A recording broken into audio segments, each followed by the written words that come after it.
जय हिंद दोस्तों। आज टेक्निकल एनालिसिस के बहुत ही महत्वपूर्ण टॉपिक पर मैं बात करूंगा, जिसको ट्रेंड एनालिसिस कहा जाता है। ट्रेंड एनालिसिस को टेक्निकल एनालिसिस का अगर हार्ट कहा जाए तो यह गलत नहीं होगा। जिस तरह किसी भी प्राणी को जिंदा रहने के लिए उसके शरीर में हार्ट का होना जरूरी है, ठीक उसी तरह से एक सफल ट्रेडर को ट्रेंड का एनालिसिस करना, ट्रेंड का नॉलेज उतना ही जरूरी है। अब इतना ही महत्वपूर्ण विषय अगर ट्रेंड एनालिसिस है तो ये क्या होता है, तो इसको समझने के लिए संक्षेप में आपको एक उदाहरण देता हूं। मान के चलिए किसी नदी का बहाव पूरब से पश्चिम की ओर हो और तैरने वाले को ये कहा जाए पश्चिम से पूरब की ओर तैरिए, तो उसको कितना परेशानी होगा ये तैराक ही समझ सकता है। ठीक उसी तरह से ट्रेंड के अगेन जाकर ट्रेड करना कितना जोखिम भरा होता है, ये आपको एक ट्रेडर ही बता पाएगा। दूर से देखने वाले लोग तो इसको बहुत आसानी से हल्के में लेकर के कोई भी कमेंट पास कर देंगे कि नहीं भैया कर सकते हैं, लेकिन ऐसा हरगिज नहीं है। ट्रेंड के अगेन जाना खतरा से खाली नहीं है। तो ट्रेंड इतना ही महत्वपूर्ण है, तो इसको कैसे समझेंगे? तो इसको वीडियो देखकर सिर्फ आप नहीं समझ सकते हैं, क्योंकि कोई भी व्यक्ति क्रिकेट का मैच देख करके खिलाड़ी नहीं बन सकता है। खिलाड़ी बनने के लिए सही कोच की निगरानी में उसको घंटों प्रैक्टिस करना होगा, तब जाकर एक सफल खिलाड़ी बन सकता है। ठीक उसी तरह से आप ये वीडियो देखकर ट्रेंड को एनालाइज कर लें, ट्रेंड एनालिसिस को समझ लें, ये बहुत मुश्किल है। हाँ, एक बात है, वीडियो में जो बातें बताई जा रही है उस पर आपको घंटों प्रैक्टिस करना होगा, उसके कंसेप्ट को समझना होगा। क्योंकि मेरा मानना है कि बात को घुमाने से कोई फायदा नहीं है। जो सच्चाई है मैं आपको वही बताऊंगा। आपको अपने फायदे के लिए गलत दिशा में लेकर चला जाऊं, यह बिल्कुल सही नहीं। क्योंकि आप लाख वीडियो देख लें ट्रेंड एनालिसिस का या टेक्निकल एनालिसिस का, यूट्यूब में ज्ञान का भंडार है। इतना ज्ञान होने के बाद भी ये फील्ड ऐसा क्यों है कि इसमें 90% लोग लॉस में है? इसलिए कि हर कोई सिर्फ ज्ञान दिमाग में तो ले रहा है, लेकिन जब प्रैक्टिस करने की जैसे ही बात आती है तो उसके पसीने छूट जाते हैं कि हमसे ना हो पाएगा। अरे पसीना जब निकालना ही है तो चार्ट पे निकालिए ना, ट्रेंड को समझने में निकालिए ना। अगर आप ट्रेडर बनना चाहते हैं, अगर आप चार्टिस्ट बनना चाहते हैं तो, और समय पास करना चाहते हैं तो आपके लिए फिर कोई बात नहीं है। तो मैं जो आपको बातें बता रहा हूँ ये मैं बहकाने वाला बात नहीं बता रहा हूँ, जो सच्चाई है वही आपके सामने मैं रखने का प्रयास कर रहा हूँ। तो आज मैं आपको एक डायग्राम के जरिए पहले इसके कंसेप्ट को समझाऊंगा कि ट्रेंड एनालिसिस क्या होता है और इसको चार्ट पे प्रैक्टिस कैसे करना है। पहले आप इसको कंसेप्ट को जब समझ जाएंगे तब मैं आपको चार्ट पर लेकर चलूंगा दूसरे वीडियो में। आज मैं सिर्फ और सिर्फ आपको इसके कंसेप्ट को समझाऊंगा, क्योंकि मेरा मानना यह है कि रट्टा मार ज्ञान से कोई फायदा नहीं होने वाला है। आप समय समय पर उसको भूल जाएंगे और कॉन्सेप्ट जब आपका क्लियर हो जाएगा ना, तो कुछ बातें आपको मतलब दिमाग में इस तरह से बैठ जाएगा कि जिंदगी भर आप उसको भूल नहीं पाएंगे। तो आप कॉन्सेप्ट को समझिए। जब कॉन्सेप्ट को समझ लेंगे तब आपको कोई भी चीज याद करने में मुश्किल नहीं होगी। समझिए वो आपको याद हो जाएगा, यूं ही याद हो जाएगा, चट से याद हो जाएगा। कॉन्सेप्ट को समझिए कि कॉन्सेप्ट इसका क्या है। चलिए आपको एक डायग्राम पर लेकर चलते हैं और डायग्राम के जरिए समझते हैं कि ट्रेंड एनालिसिस को कैसे समझेंगे। पहले इसके कॉन्सेप्ट को समझेंगे, उसके बाद में अगले वीडियो में इसको चार्ट पे प्रैक्टिस करेंगे। पहले आज डायग्राम पे लेकर चलते हैं, तो चलिए शुरू करें। दोस्तों आपको यहाँ पर दो प्राइस दिख रहा है, एक 500 और एक 600। तो मान के चलिए वर्तमान प्राइस 500 है और ये 600 पर जाने वाला है। तो 600 पर कैसे जाएगा इसको जरा हम समझते हैं। प्राइस ऐसा नहीं है कि यहाँ 500 से चला और सीधा ऐसे चला गया, ऐसा नहीं करेगा। प्राइस जब भी जाएगा तो एक खास किस्म का स्ट्रक्चर बना के जाएगा। प्राइस जब भी जाएगा तो एक खास किस्म का स्ट्रक्चर बना के जाएगा। प्राइस सीधा एक लाइन में कभी भी नहीं चलता। थोड़ा सा इसको हम हटा दे रहे हैं ताकि आपको समझने में दिक्कत ना हो, चूंकि ज्यादा लाइन हो जाएगा तो चीजें गड़बड़ होने लगेंगी। प्राइस जब भी जाता है तो एक वेव क्रिएट करके जाएगा। अब देखिए, क्या इसको आप ट्रेंड कहेंगे?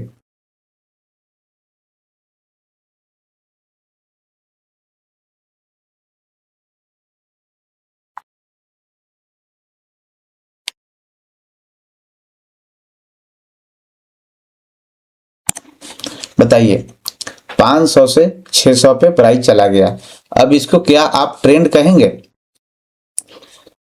दोस्तों ये ट्रेंड है ही नहीं, इसको ट्रेंड कैसे कहेंगे? इस बाजार को हम ट्रेंड नहीं कहेंगे। ट्रेंड के लिए क्या रूल होना जरूरी है? ट्रेंड के लिए ये रूल होना जरूरी है, देखिए ऐसे जाए और हाई लगा के फिर नीचे आए, और जब ऊपर की तरफ जाए तो पहले वाले हाई को तोड़ के उसके ऊपर चला जाए, और जब प्राइस नीचे आए तो पहले वाले लो को ना तोड़े।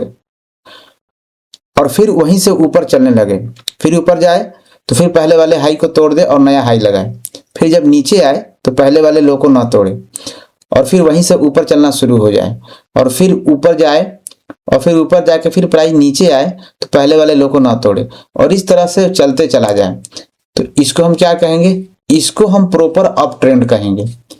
प्राइस मान के चलिए यहाँ 500 है और ये 600 है, तो दोनों ही केस में प्राइस 500 से 600 पे गया है। यहाँ भी 500 से 600 पे गया है और यहाँ भी 500 से 600 पे गया है, लेकिन हम ट्रेंड किसको कहेंगे? ट्रेंड इसको कहेंगे, न कि इसको कहेंगे। क्यों?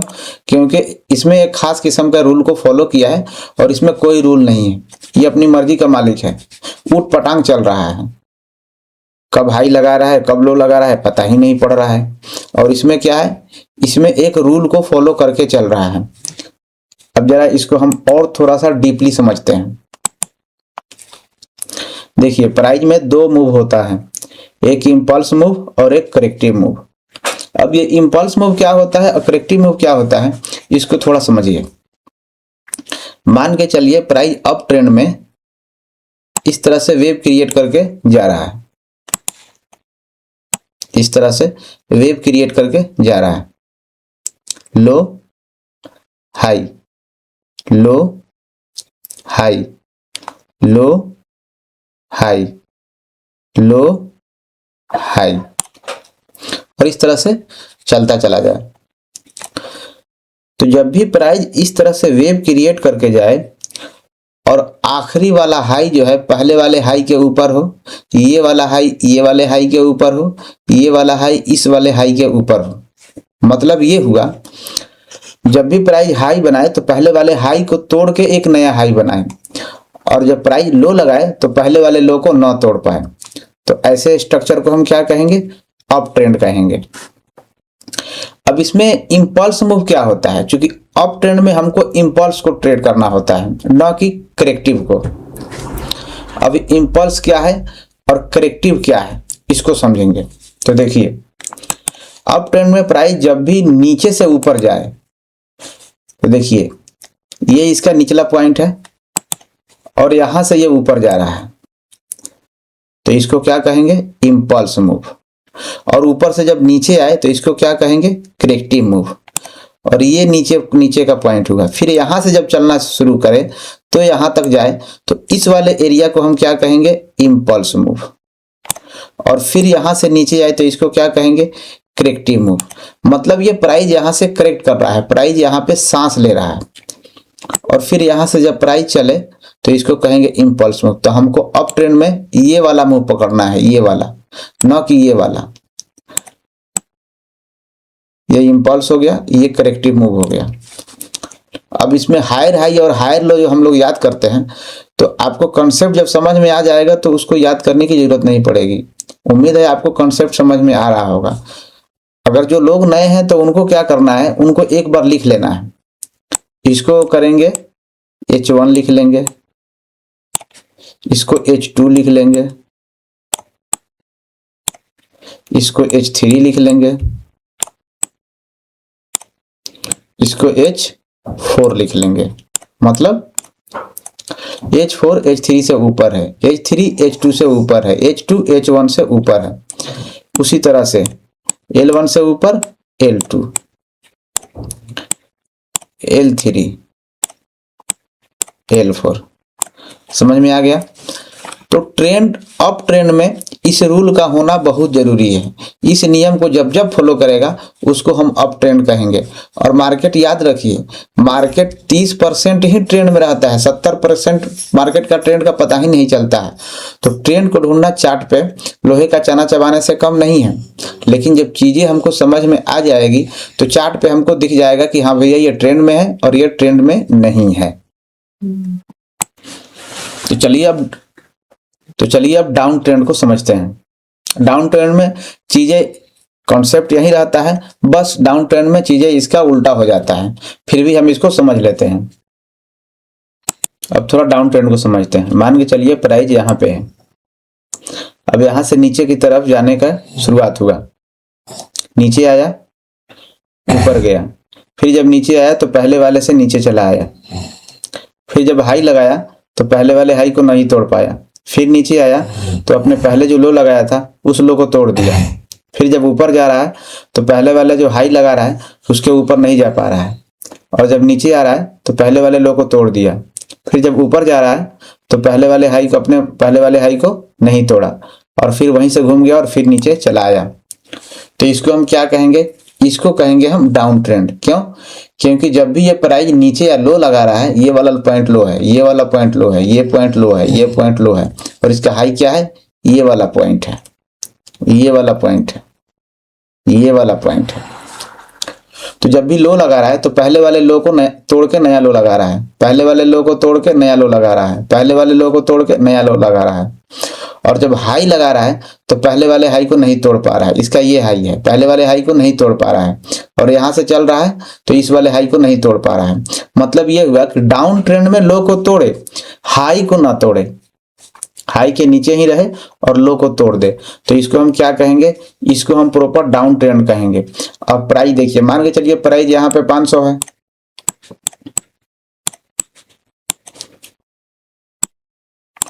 और ये है 400, तो ट्रेंड ये है ना कि ट्रेंड हम इसको समझेंगे, इसको नहीं समझेंगे। प्राइस ऐसे जाए इसको हम ट्रेंड नहीं समझेंगे, क्योंकि इसमें कोई रूल नहीं है, इसमें कोई रूल नहीं है। प्राइस ट्रेंड कौन सा है? ट्रेंड ब्लैक वाला है, रेड वाला ट्रेंड नहीं है। तो दोस्तों उम्मीद है आपको ये ट्रेंड्स का कंसेप्ट समझ में आ रहा होगा।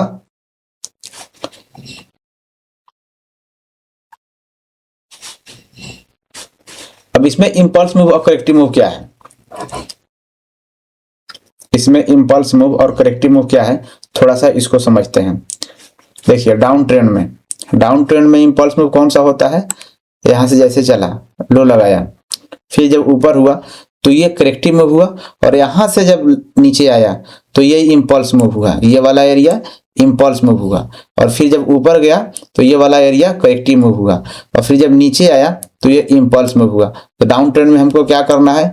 इंपल्स को पकड़ना है, इस वाले एरिया पे ट्रेड करना है, न कि इस वाले एरिया में ट्रेड करना है। तो डाउन ट्रेंड में हम सेल करके पैसा बनाते हैं, तो हमको यहाँ पे जब जब प्राइस मौका मिले तो हम इसको सेल करेंगे, जब जब प्राइस यहाँ पे जाए तो हम इसको सेल करेंगे, जब जब प्राइस यहाँ से ऐसे आ करके यहाँ जाए तो हम इसको सेल करेंगे। तो डाउन ट्रेंड में क्या होता है?